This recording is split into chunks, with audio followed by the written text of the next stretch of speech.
My name is Zeph Farmby, God's favorite artist. I'm from Chicago and I'm a visual artist, a multi-disciplined visual artist. My work is a juxtaposition of portraiture and illustration work along with bits and pieces of fine art. So all that together creates this strong message that you would see in my paintings. Yeah, I went to school in Chicago for art. I attended the Art Institute in Chicago and I graduated from the American Academy of Art in Chicago.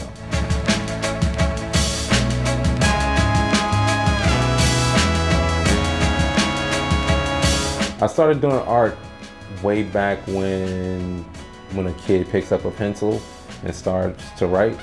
So I remember my first drawing to this day was a picture of a dog. I saw my dad draw a dog, so I tried to draw what he drew. And I think my mom still has that drawing to this day. But I think I was between the ages of 4 and 5. And as I got older, I saw my older brothers drawing bubble letters and drawing sneakers, drawing different things. So I started to mimic what they were drawing. But around that age, I would say I was 7 or 8 years old. From there, I continued with art in school, and then I also continued doing other programs outside of school. And then from there, I just wanted to stick with it. High school, I completed, 4 years of advanced art classes.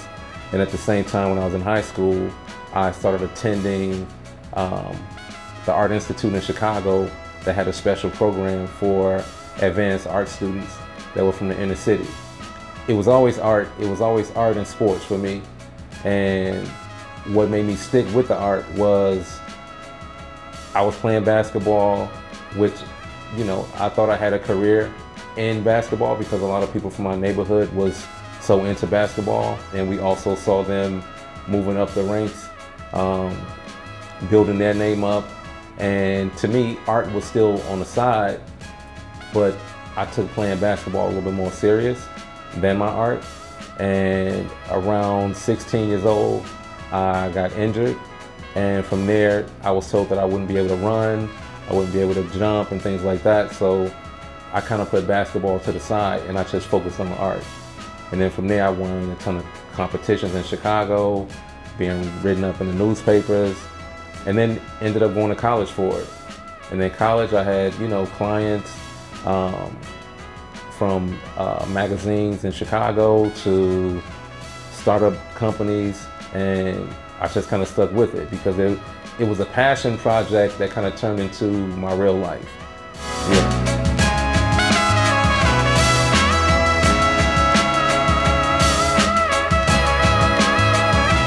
So my inspiration comes from just my own life experiences. And with my life experiences, I try to turn it into a story. And the plan for me is to make it like a visual poem almost.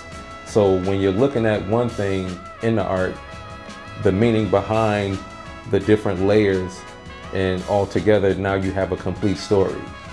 So I try to pull, my inspiration from not just the music I'm listening to, books that I'm reading, experiences that I go through outside, in society. And a lot of my work is a reflection of what my life is in society, whether that be with, old friends that I had or even new people that I met that's gauging me based on their own prejudices. You know what I mean? So I feel like my art is my voice. And with pieces being so large, that's my interpretation of me having, my soapbox and me having a bullhorn and I'm saying it as loud as possible. So, yeah.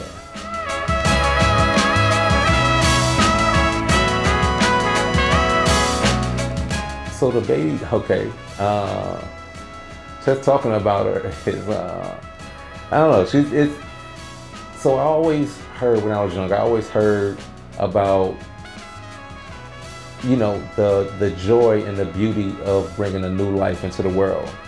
And when I was younger, and even being older, you don't know what that experience is like until you actually experience it. So it's almost like I get to see magic every day. Now, I have a small gap of time to go work out.